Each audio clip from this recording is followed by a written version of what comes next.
And so that means you have to think about, why do the Germans decisively lose out production of why do they lose their superiority? And that's, well, they don't produce enough planes, number one. And number two, the planes they do produce are being destroyed on the airfields, really, or they're being destroyed before they're being made even. And similarly, they can't develop good fighter pilots because you need to train your fighter pilots.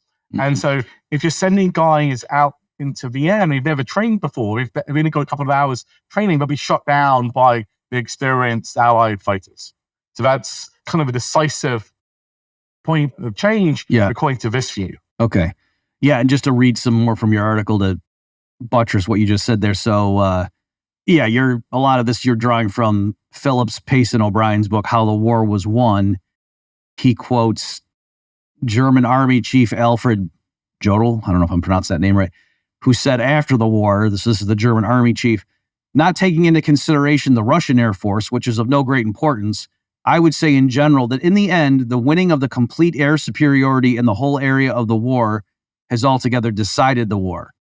I would go so far as to say that our power on the land was numerically and from the point of view of armament sufficiently strong, if not to win, at least to hold our own on all fronts, if our Air Force had kept up on the same level.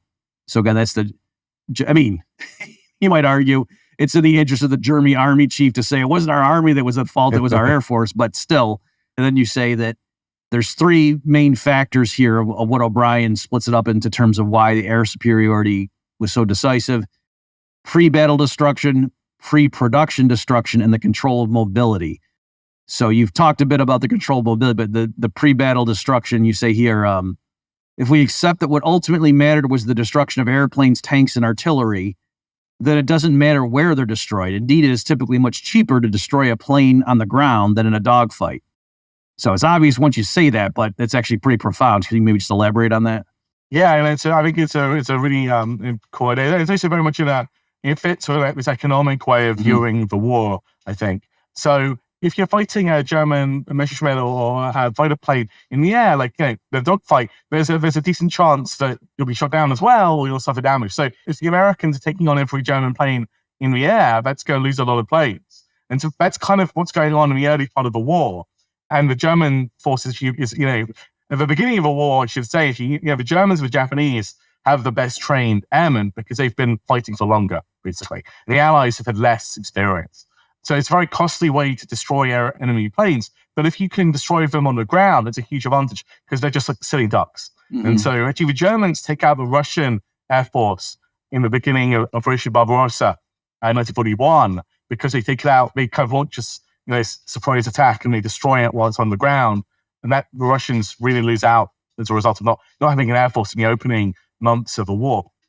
So if you think about this attritional perspective, what's the most cost-effective way to destroy enemy war equipment or war material? Well, destroy it before you get to the battle. Mm-hmm. So, Stalingrad, they destroy a lot of planes, a lot of equipment, a lot of tanks, but the Russians pay a lot. They suffer. They lose a lot of Russians and Russian equipment to do that. Mm-hmm. Whereas the Allies are able to kind of destroy German war equipment more efficiently.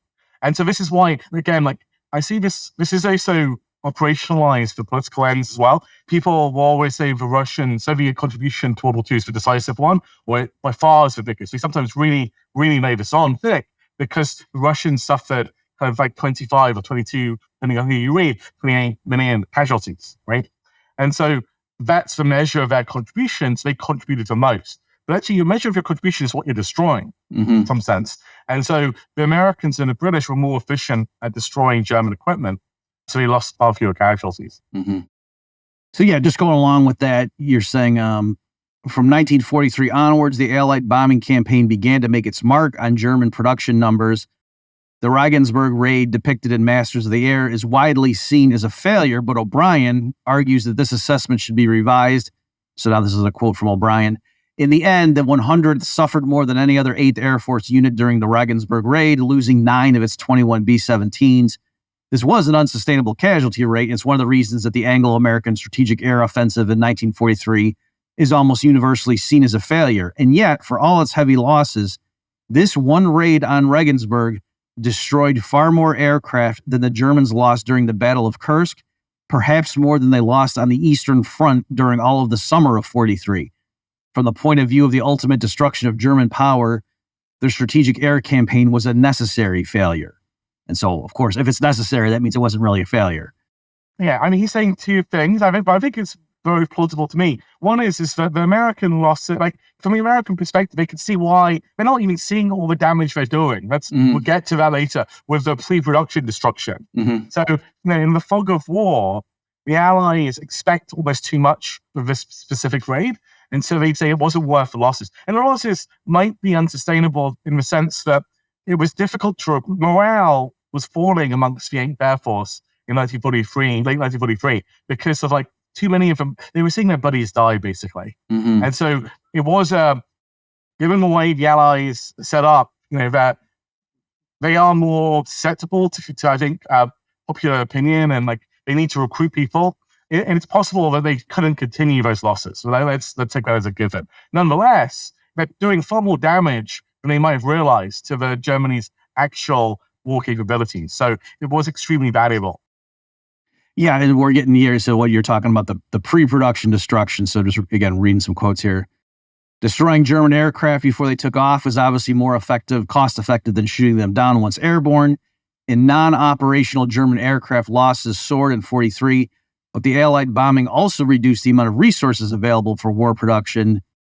And then you got a quote from O'Brien saying, it would be conservative to say the total number of German aircraft, mostly fighters, destroyed before production because of factory destruction, relocation, aluminum losses in 1943 was somewhere between 5,000 and 6,000.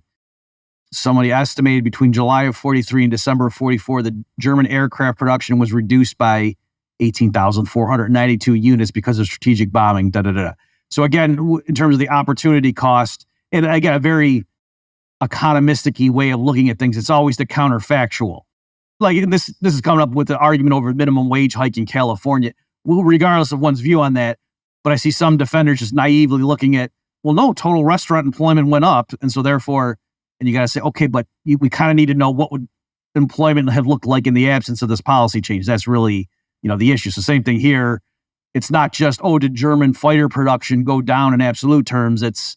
Would it have been risen much greater amount it had it not been for the strategic bombing? And then also you have a chart in there showing how the Luftwaffe, they redeployed their forces, they had to protect the home front more. And so then, of course, they're not available now to be waging war, on the fronts. And so that's obviously, that wouldn't jump out at you in terms of the observation, the data, but yet clearly that must have had an impact.